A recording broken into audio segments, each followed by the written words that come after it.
mwene data, nshuti, muvandimwe tubanye muri iki kiganiro, cya kiganiro cyacu ukuri kubohora.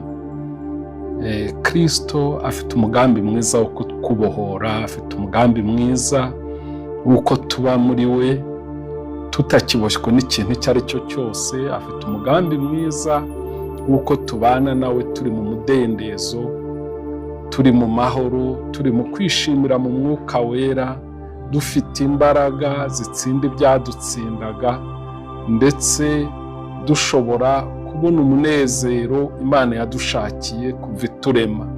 Niyo mpamvu rero y'iki kiganiro ukuri kubohora, kuko ni Kristo wivugiye ubwe ngo tuzamenya ukuri, kandi nitumenya ukuri, ukuri niko kuzatubatura.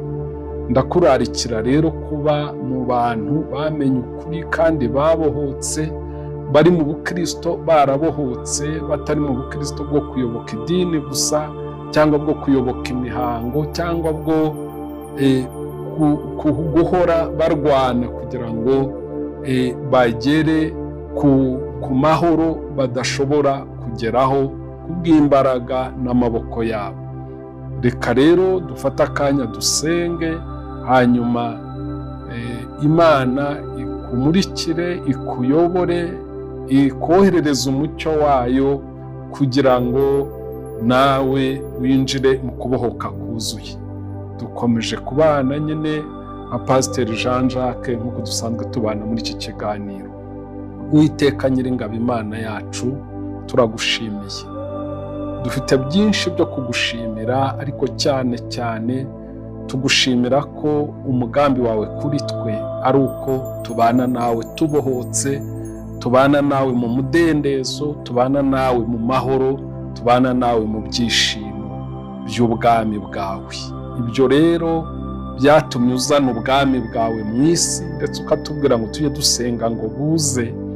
Nicyo imitima yacu irimo yifuza muri uyu mwanya, nicyo nifuriza mushiki wacu uduteze amatwi, nicyo nifuriza mwene data turi kumwe muri iki kiganiro.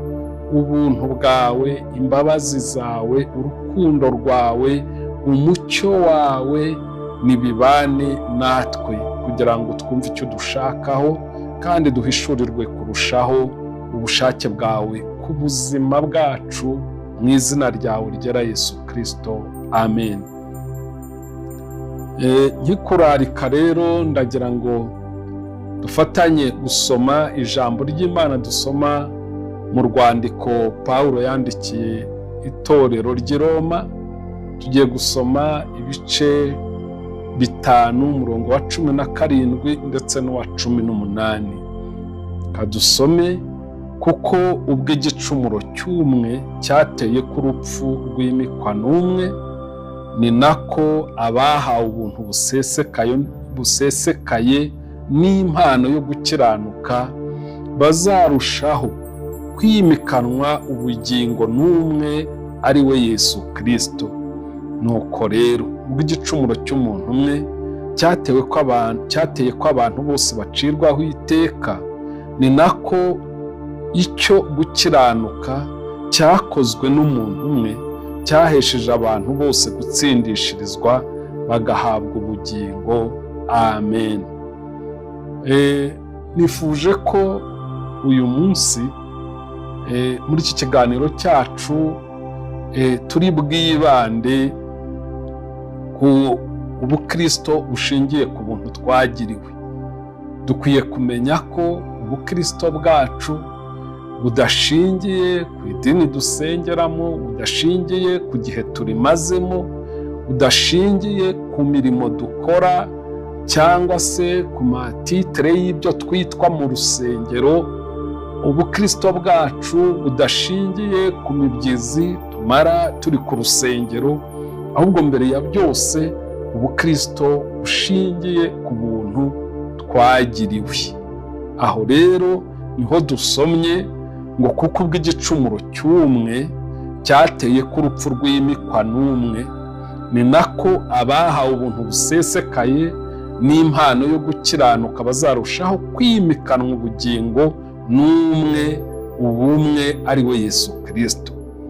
Kandi agakomeza adusobanurira Pawulo ngo nuko rero ubwo igicumuro cy'umuntu umwe cyateye ko abantu bose bacirwaho iteka, ni nako icyo gukiranuka cyakozwe n'umuntu umwe cyahesheje abantu bose gutsindishirizwa bagahabwa ubugingo. Aha Pawulo yari arimo adusobanurira ubukristo, abusobanura abuhereye ku kibazo cyari cyabaye ku muntu no ku muti Imana yatanze. Ikibazo cyabaye ku muntu kibereye muri Adamu na Eva ubwo bakoraga icyaha, kikagira ingaruka ku byaremwe byo mu isi byose, cyane cyane umuntu wahawe kubitwara, kikamuzanira urupfu. Kuko niba mubyibuka neza, ijambo ryaravugaga ngo umunsi mwariyeho no gupfa muzapfa. Urupfu rero rwazanywe nuko n'igicumuro cya Adamu na Eva. Mu gihe bacumuraga rero, mu gihe Adamu yacumuraga nk'uwari responsable muri icyo gihe, cyangwa se nk'uwari umutwe w'icyo gihe, twari ducumuriye muri we kuko niwe wari uduhagarariye. Ahangaha harimo ukuri kw'ikintu cyitwa guhagararira, kuba uhagarariye abandi. Ni ukuvuga ngo uyu munsi iyo abadepite baduhagarariye mu nteko bahagarariye abaturage bose b'igihugu, bagatora itegeko bakaryemeza, rihita ritangira gushyirwa mu bikorwa iyo risohotse aho ryagenewe gusohoka hose. Bivuga ngo rero icyo gihe ntabwo uzavuga ngo ugese narindi mu nteko, kuko watoye abaguhagarariye barabyemeza, none byatangiye gushyirwa mu bikorwa.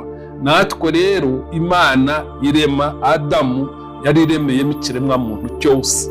Mu gihe rero Adamu yari aremwe, yari aduhagarariye twese. Niyo mpamvu igikorwa cya Adamu cyagize ingaruka kuri twebwe twese abari bahagarariwe nawe. Nciye aho ngaho kugira ngo wumve neza agaciro k'ubuntu. Agaciro k'ubuntu gashingiye ku kibazo twari dufite, kandi ikibazo twebwe nubwo tutagizemo uruhare ruri direct cyangwa se rw'abari bahibereye, ariko abari baduhagarariye babikoze mu ijwi ryacu cyangwa mu cyimbo cyacu.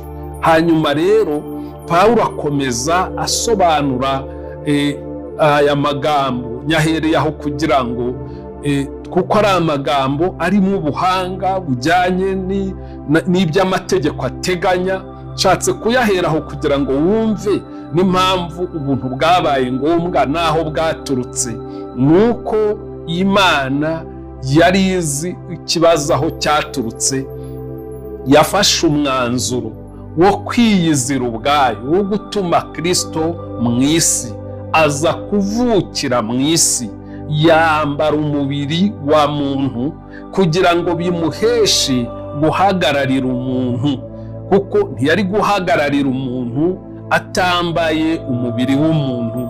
Ni nk'uko inka zitaduhagarariye, bya bimasa byatambwaga mbere ntibyashoboraga kuduhagararira, kuko mu mategeko itungo ntirihagararira umuntu. Umuntu yahagararirwa n'undi, umuntu yaha undi uburenganzira bwo kujya kumuhagararira, ntabwo umuntu yahagararirwa n'itungo, kuko icyemezo umuntu yafata itungo ntiryagifata. Iby'itungo ryakwemera ntabwo byaba bihuye n'ibyo umuntu yakwemera. Ntabwo mbese rifite ububasha bwo kuba ryahagararira umuntu. Niyo mpamvu byasabye umuntu, kandi umuntu utaracumuye cyangwa se utarebwa n'ibyarebaga Adamu, udafite inkomoko kuri Adamu, udafite isano na Adamu, utarahagarariwe na Adamu, kugira ngo noneho ahagararire umuntu mu rwego rwo kuvuguruza icyo Adamu yakoze. Niyo mpamvu Kristo yaje mu isi. aza aje guhagararira umuntu mu buryo bwuzuye kandi adafitanye isano na Adamu. Ijambo rero ryatubwiye ngo ubwo byashobotse ko Adamu aduhagararira, icyaha kikatugiraho ingaruka, n'ingaruka z'icyaha zigakomeza ku baremwe bose, kuko urupfu rwakomotsweho n'icyaha, intege nke, kwemera gutwarwa, kuba mu bubata byakomotse ku cyaha, byagize ingaruka ku muntu wese. Nawe ubyisangamo, nanjye mbyisangamo, n'ubu ujya ubyibonamo, ujya ugerageza gukora ibyiza, ibibi bikagutanga imbere, ujya wumva wagambirira kuba umuntu mwiza ariko ugashiduka wabaye mubi kuruta ababi, ujya ndetse unahiga n'imihigo ariko kuyishyira mu bikorwa bikakunanira. Iriya ni ingaruka y'uko wahagarariwe. Itegeko ryaratowe, ritorwa udahari, ariko ritorwa n'abaguhagarariye. Niyo ryaba rikubangamiye, niyo ryaba ari wowe rihana bwa mbere, ariko burya uri mu bagize uruhare mu kurishyiraho, ni nayo mpamvu rigufiteho ububasha bwo kuguhana. Nicyo cyari cyaratubayeho muri Adamu. Hanyuma Kristo aza yambaye umubiri w'umuntu, afatira umubiri muri Mariya, ariko atarasamwe nk'uko njye nawe twasamwe, ahubwo aza ari umwuka ufatira umubiri muri Mariya kugira ngo ahinduke umuntu. Hanyuma amaze guhinduka umuntu rero, aduhagararira afite ibikenewe byose, ariko we afite ububasha n'ubushobozi budasanzwe mu buryo bw'umwuka, kuko nuko yasamwe akomoka, cyangwa se yasamwe ari umwuka. Hanyuma afata amverope y'umubiri kugira ngo abone uko ampagararira, nawe aguhagararire. Nicyo rero twabwiwe ngo gukiranuka kumwe ari we Kristo, ngo nako kwahise kuba guhagararira wa muntu biremera, nk'uko n'ibya Adamu byemeye. Uyu munsi iyo wizeye Kristo, uba nawe wemeye ko aguhagarariye.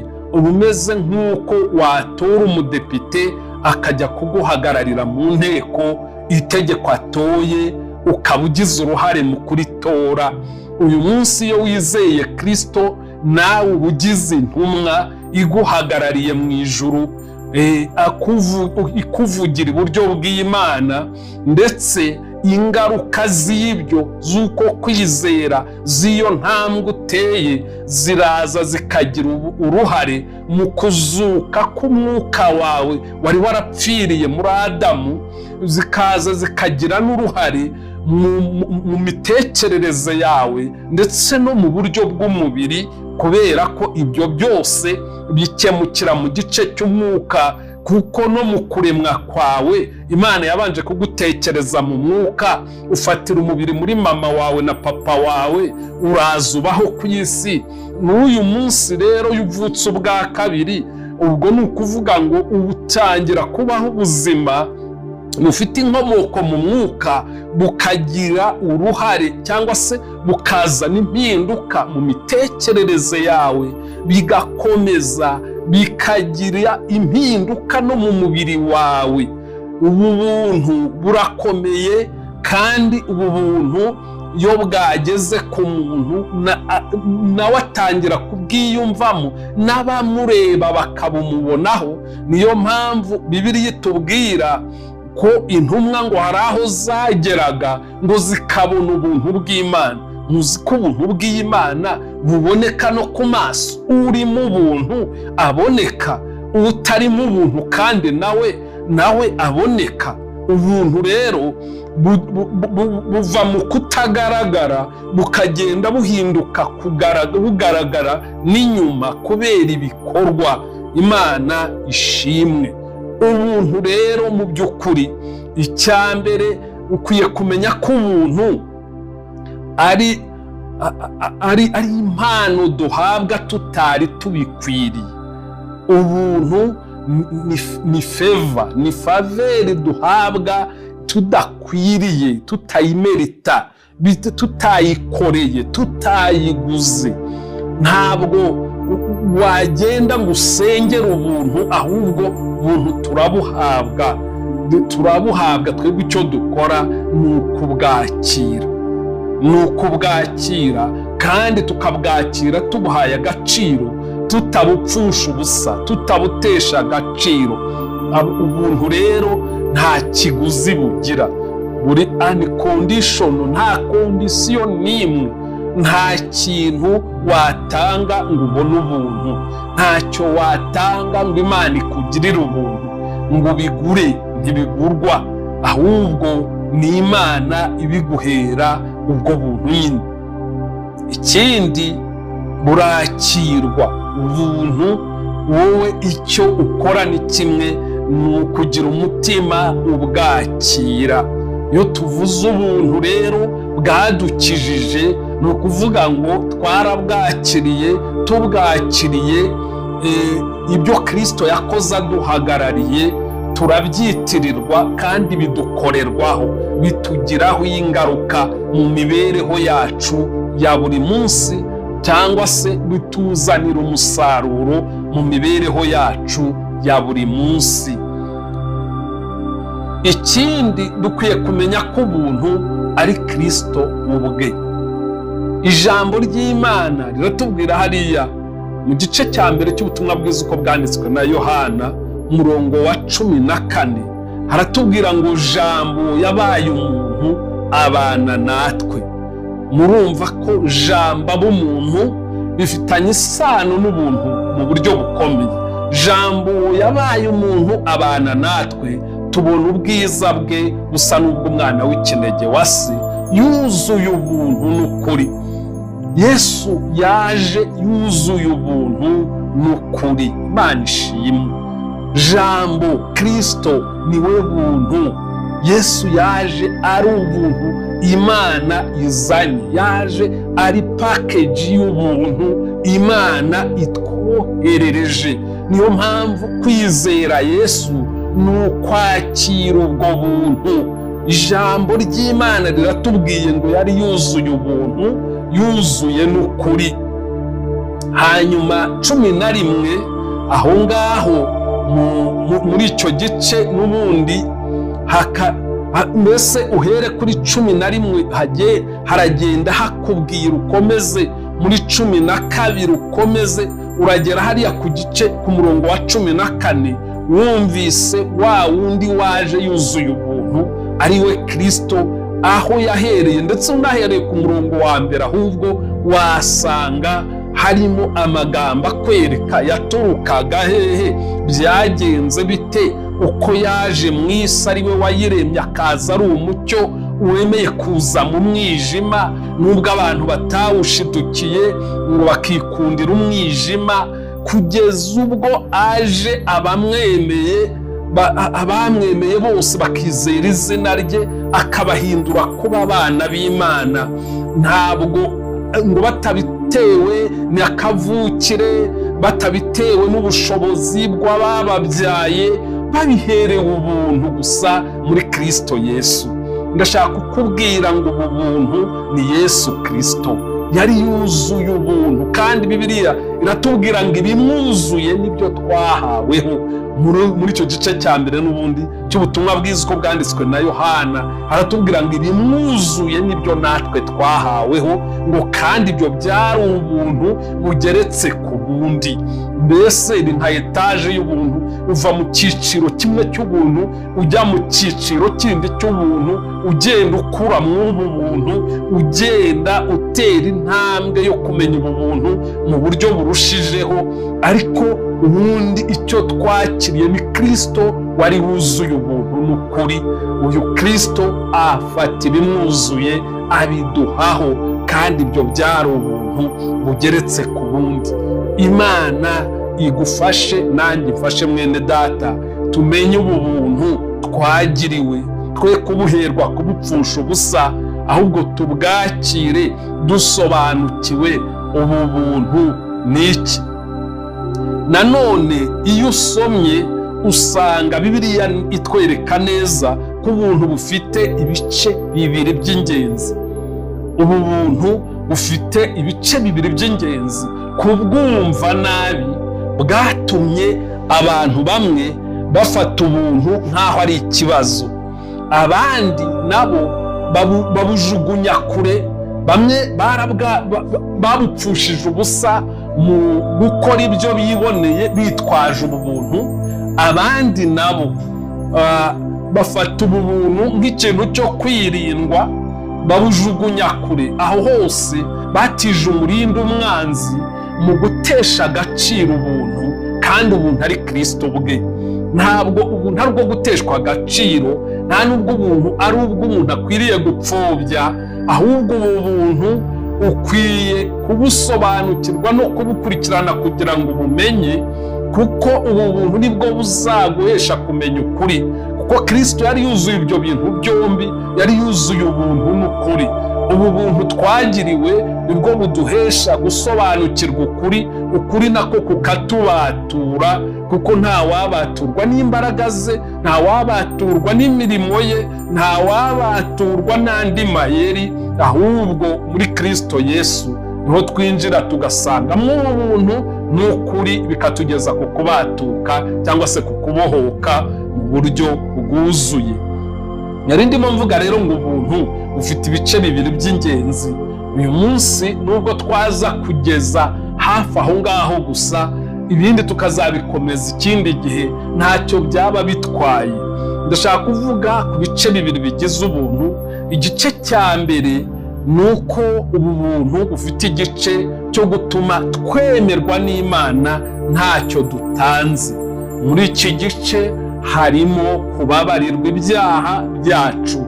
Ubuntu buhishe mu umutima w'Imana uduhesha kubabarirwa. Mu buntu ntabwo Imana yafashe icyemezo cyo guhera kuguhana.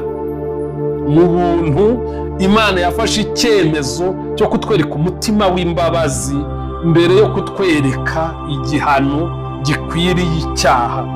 Uyu mutima w'imbabazi w'Imana ugomba kuwumva neza kugira ngo usobanukirwe ubuntu bwayo. Ntabwo ari uko Imana yifatanije n'abanyabyaha cyangwa se Imana yemeye ibyaha, ahubwo mu buntu harimo ibanga rivuga ngo nubwo wacumuye, nubwo wakoze ibyaha, ntabwo ukwiriye gupfa. Mu buntu harimo gutandukanya icyaha n'umunyabyaha. Abantu mu myumvire yabo, muribuka ko umunsi umwe bigeze kuzanira Yesu umugore bafashe asambana, bamumugejeje imbere. Muribuka uko umujinya bari bazanye, ngo bari bamaze kwitegura n'amabuye yo kumutera. Babaza Yesu ngo itegeko rya Mose ko ryatubwiraga ko umuntu nk'uyu ahita aterwa amabuye agapfa. Nta nubwo byari guterwa amabuye gusa, ni ukurundwaho ikirundo cy'amabuye. None wowe urabivugaho iki? Muribuka ko Yesu yababajije ati umuntu utarakora icyaha namubanza ibuye.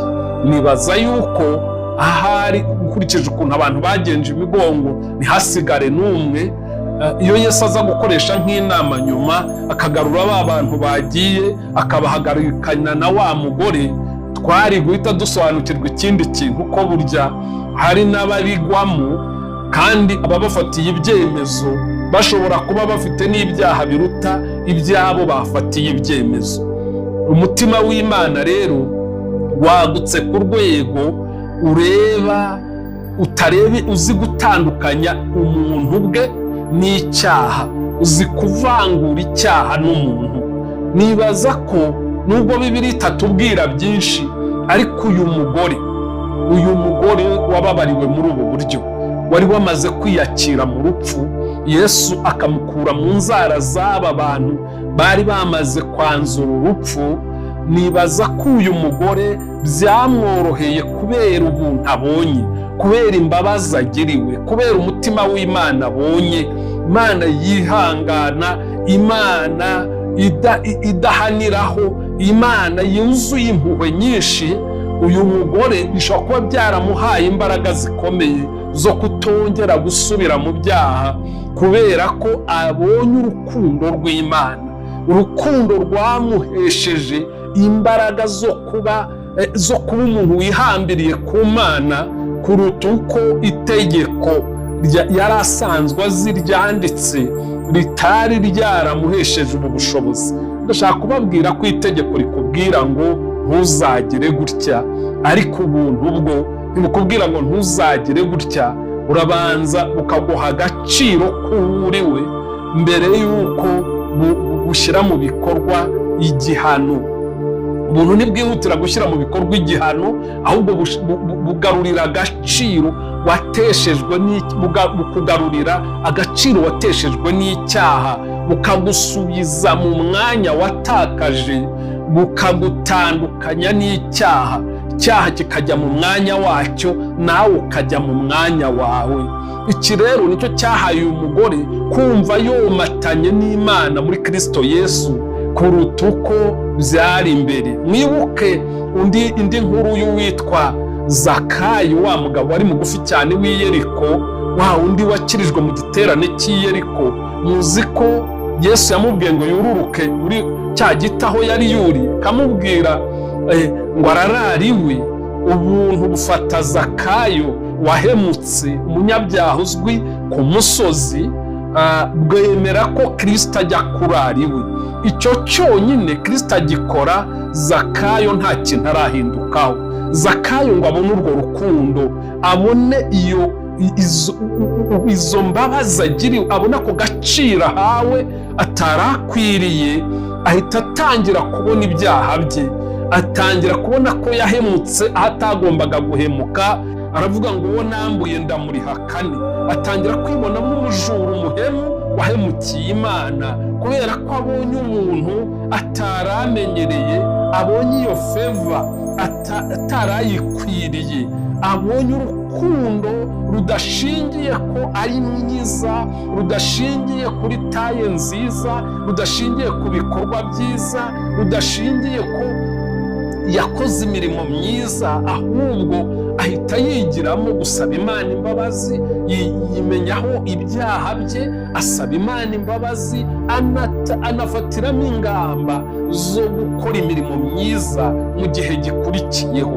Ubuntu rero murumva akazi bukora ka mbere ni ukugusubiza agaciro.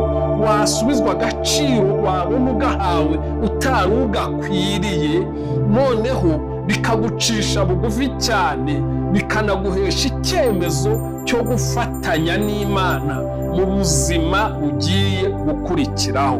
Aha rero nicyo gice cya mbere cy'ubuntu buzana kubabarirwa. Icya kabiri bukazana gutsindishirizwa icyaha. Noneho ni ukuvuga ngo bukaguhindura umwere imbere y'Imana, kandi bukanakwishyurira ibyo wakoze, cyangwa se bukagupfira, kuko ni Kristo upfa mu cyimbo cyacu. Nibyo mvuga kwishyura igihano wari ukwiriye. Ntabwo ari ukubabarirwa gusa ngo idosiye ikomeze yanditse, ahubwo urupfu rwa Kristo ruhita ruhanagura n'igihano wari ukwiriye. Aho rero uba ugeze ku gutsindishirizwa. Icyo ni igice cya mbere ubuntu ukora mu buzima bwawe. Niyo mpamvu Pawulo yandikira Abaroma akavuga ngo abari muri Kristo Yesu mu bice 8 uhereye ku murongo wa 1 ngo nta teka bazacirwaho, kuko umwuka w'ubugingo muri Kristo Yesu wababatuye ku itegeko ry'icyaha n'urupfu. Urumva ni Kristo, wa bwa buntu buri muri Kristo Yesu, wa mwuka w'ubugingo uri muri Kristo Yesu, hahandi tubonera ubugingo, wa wundi waduhagarariye uduhesha kubohoka, tugatsindishirizwa ngo tugasigara turi abantu batagira dosiye, nta teka, nta rubanza, kubera ko idosiye deja yarahanaguwe muri Kristo Yesu. Imana ibishimirwe cyane. Ndagira ngo nkubwire ngo kugira ngo ubeho ubohotse, kugira ngo ubeho mu mudendezo, ukwiye gusobanukirwa iki gice cya mbere cy'ubuntu, icyo Kristo yakoze ku bwawe, uburyo wahagarariwe. Ukwiye kugira igisubizo uha Satani mu gihe arimo kwihebesha agarura ibyaha wababariwe. Mubwire ngo hari uwampagarariye, kandi yampagarariye afite uburenganzira n'ubushobozi bwuzuye. Yishyura igihano cyanjye, yishyura icyaha cyanjye. Ndi umwere mu maso y'Imana, mubera b'Imana ndimo, nta teka nta rubanza rukindiho. Imana ishimwe ku bwa Kristo Yesu wemeye kuduhagararira akaduhesha ubugingo nk'uko twabisomye. Hari igice rero cya kabiri cy'ubuntu kugira ngo ngane aho tugiye guhinira ikiganiro cy'uyu munsi. Igice cya kabiri cy'ubuntu ni uko ubuntu budushoboza kunesha icyaha. Pawulo yandikira Tito yamubwiye amagambo ameze atya mu bice bibiri by'urwandiko yandikiye Tito uhereye ku murongo wa 11. Reka turebe icyo yamubwiye. Yaramubwiye ngo kuko ubuntu bw'Imana buzanira abantu bose agakiza bwabonetse, butwigisha kureka kutubaha Imana n'irari ry'iby'isi, bukatwigisha kujya twirinda dukiranuka, twubaha Imana mu gihe cya none, dutegereje ibyiringiro by'umugisha ari byo kuzaboneka ku bwiza bwa Yesu Kristo, ari we Imana yacu ikomeye n'umukiza, watwitangiriye kugira ngo aducungure mu bugome bwose, kandi yuhagirira abantu kugira ngo babe ubwoko bwe bwite bugira ishyaka ry'imirimo myiza. Murumva igice cya kabiri cy'ubuntu, aha nicyo Pawulo yavugaga. Aravuga ko kuko ubuntu buzanira abantu bose agakiza bwabonetse. Bubonetse burekeraho, buratureka ngo dukore ibyaha ngo ubuntu busage, buratureka ngo dukomeze tube uko twari tubayeho, buratureka se ngo dukomeze dusa uko twasaga, twigendera uko twagendaga, dushayishe mu byaha? Oya, ahubwo butwigisha. Igice cya kabiri cy'ubuntu ni ukudushoboza, ni ukutwigisha. Ubuntu bufite amasomo, ubuntu burigisha, kandi ntabwo bwigisha ngo bukubwire ngo uzansubize note naguhaye cyangwa ngo uzamborokorere ibyo nakwigishije, ahubwo butwigisha ku buryo bwo kudutoza.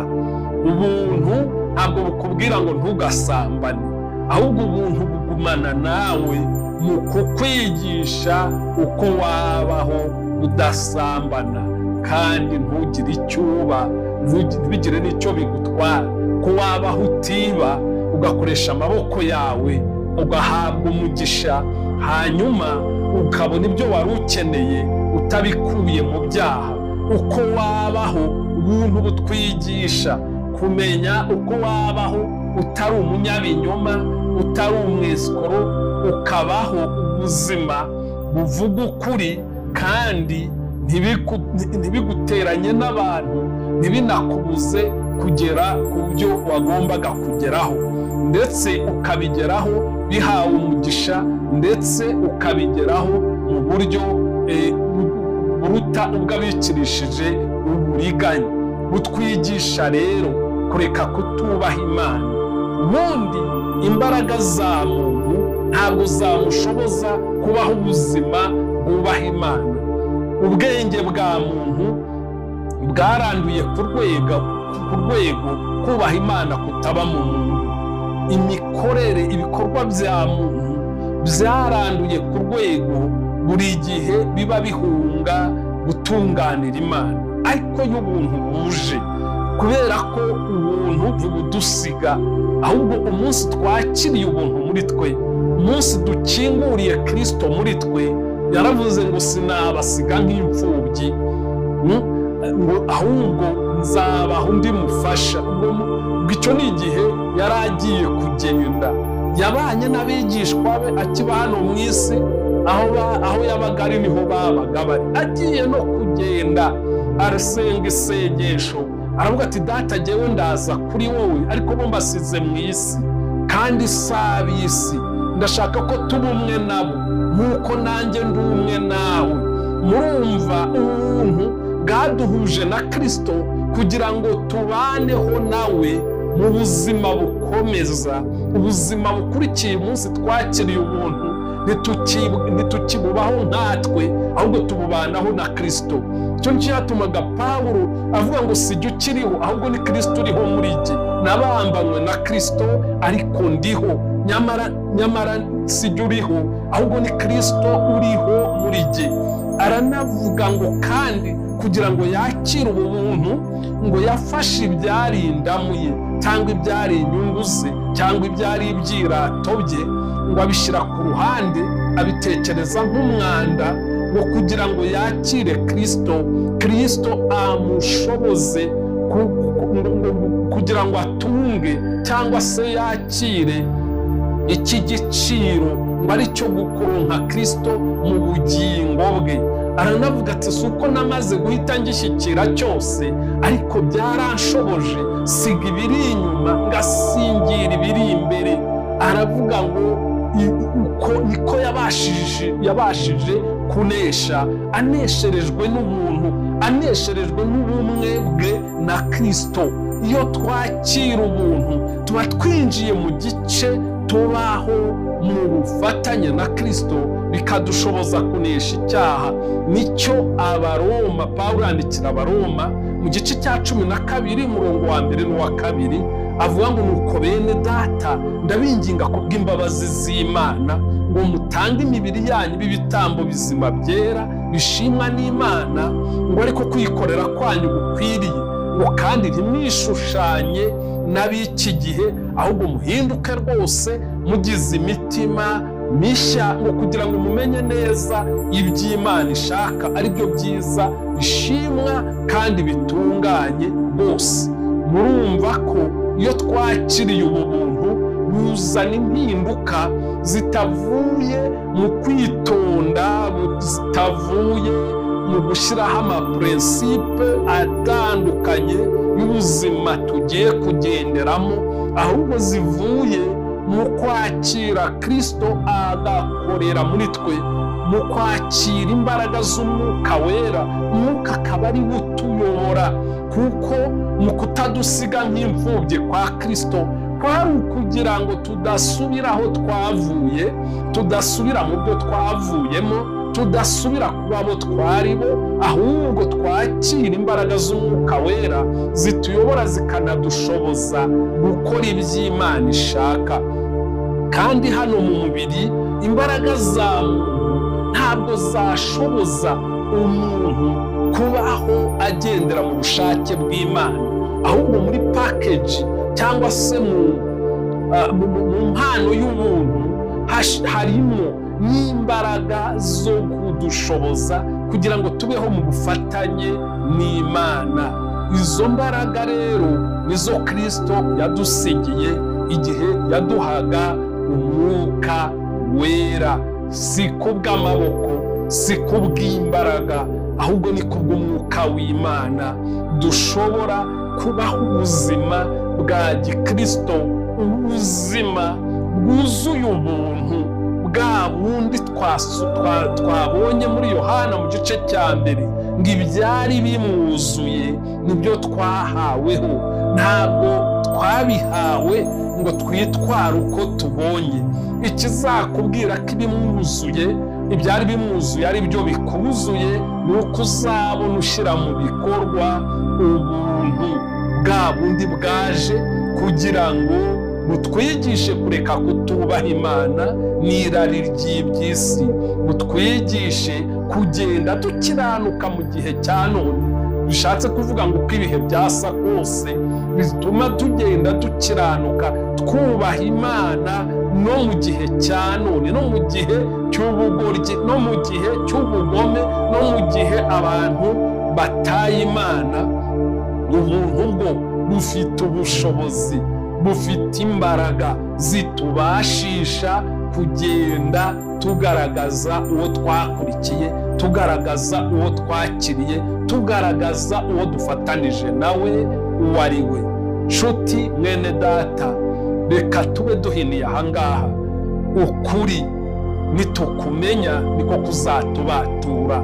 Kristo rero niwe muntu, ni nawe kuri, kandi kumumenya no kumusobanukirwa no kumenya uburyo yaduhagarariyemo tukamwizera tukirundurira muri we biduhesha kubaho ubuzima bw'umudendezo, ubuzima bubohotse.